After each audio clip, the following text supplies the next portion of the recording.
जब से CA intermediate के रिजल्ट्स आए हैं, believe me, I am getting lot of messages from the students. बच्चे मुझे ईमेल्स कर रहे हैं, इंस्टाग्राम पे मैसेजेस कर रहे हैं और इवन यूट्यूब के कमेंट सेक्शन में कमेंट करके पूछ रहे हैं कि सर रिजल्ट हमारा नेगेटिव आया, we are unsuccessful. Okay, but एक चीज हमें अभी तक समझ में नहीं आ रही है और वो चीज ये है कि आखिर हम अनसक्सेसफुल क्यों? क्योंकि सर रिजल्ट के बाद अब मैं कोई भी सब्जेक्ट की कोई भी बुक जब खोलता हूं तो हर एक पेज जब मैं ओपन करता हूं तो वहां मुझे हाईलाइट दिखता है, वहां मुझे मेरी मार्किंग्स दिखती है, मेरे नोट्स दिखते हैं। और आज भी जब मैं वो पेज देखता हूं तो मुझे लगता है कि मुझे सब कुछ आता है। फिर आखिर ऐसा क्यों हुआ कि मेरा रिजल्ट अनसक्सेसफुल आया? चलिए सर, जो हुआ सो हुआ, लेकिन अब मुझे क्या करना चाहिए ताकि नवंबर 22 अटेम्प्ट में मैं सक्सेसफुल हो सकूं? हेलो दोस्तों, मैं हूं Anshul Agarwal. I am a chartered accountant and company secretary by profession and a teacher by passion. मैं आप लोगों के लिए लेके आया हूं ऐसी ही एक क्रिस्प वीडियो जहां आज मैं आपको गाइड करूंगा कि अगर आप सीए इंटरमीडिएट मई 22 में अनसक्सेसफुल रहे तो नवंबर 22 के लिए आपको प्रिपरेशन कैसे करनी चाहिए। Let's get started.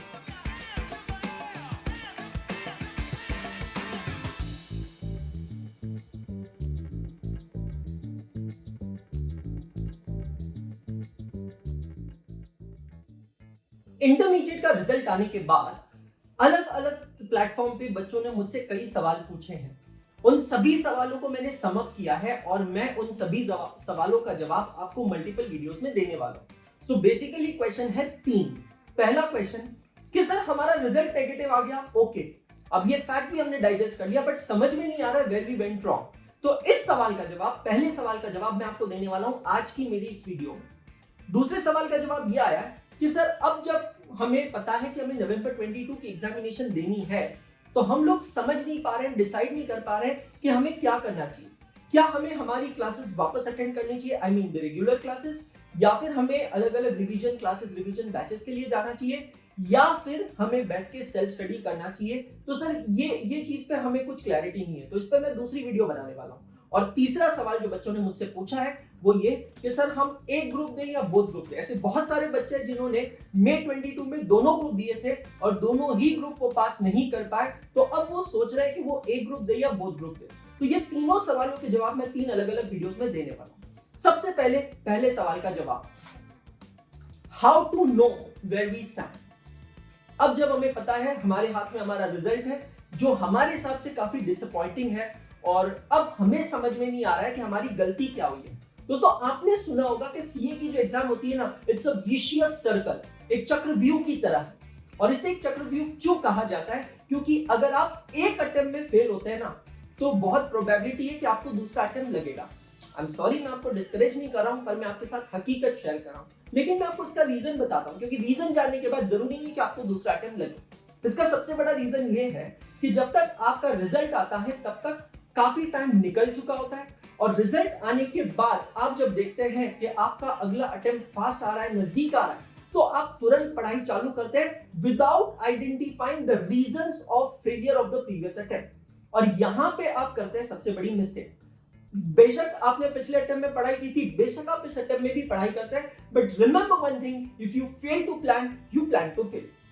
अगर आप अपने वीकनेसेस को आइडेंटिफाई किए बिना ही पढ़ाई करना चालू कर देंगे तो आपके वो हार्डवर्क का, वो मेहनत का कोई नतीजा नहीं निकलेगा। तो क्या करना चाहिए? तो आज की मेरी इस वीडियो में मैं आपके साथ लेके आया हूं एक बहुत ही अमेजिंग टिप। ध्यान से सुनिएगा, समझिएगा और फॉलो कीजिएगा।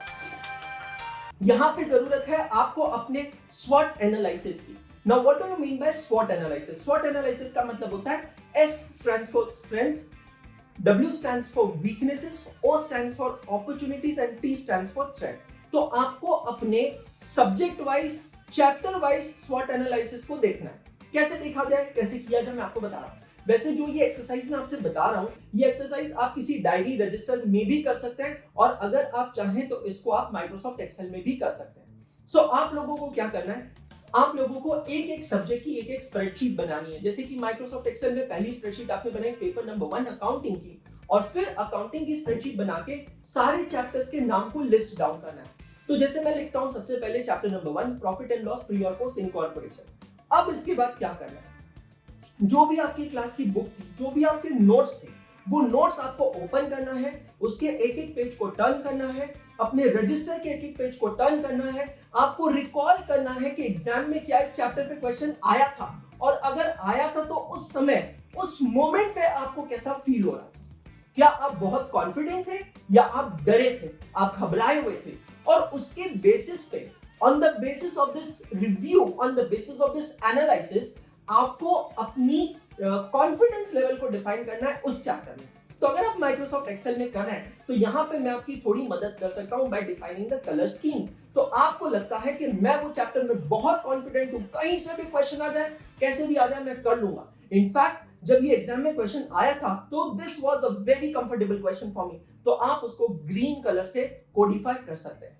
अगर आपको लगता है कि नहीं यार इसमें मुझे आता है बट थोड़ी और मेहनत की जरूरत है, लाइक 50-50 सिचुएशन, तो आप उसको ऑरेंज कलर की स्कीम से डिफाइन कर सकते हैं। लेकिन अगर आपको लगता है कि नहीं यार ये चैप्टर में तो मेरी हालत बहुत खराब है, I need to study it again, तो मुझे उसको रेड कलर से डिफाइन करना है। ठीक इसी तरह सीएफ इंटरमीडिएट अकाउंट्स के सारे चैप्टर्स आप लिस्ट आउट करेंगे, एक एक चैप्टर की बुक खोल के देखेंगे, अपना एक रिव्यू करेंगे, आपके माइंड में कैसे सी घूमनी चाहिए, और दोस्तों उसके बेसिस पे आप उसको कलर स्कीम डिफाइन करेंगे।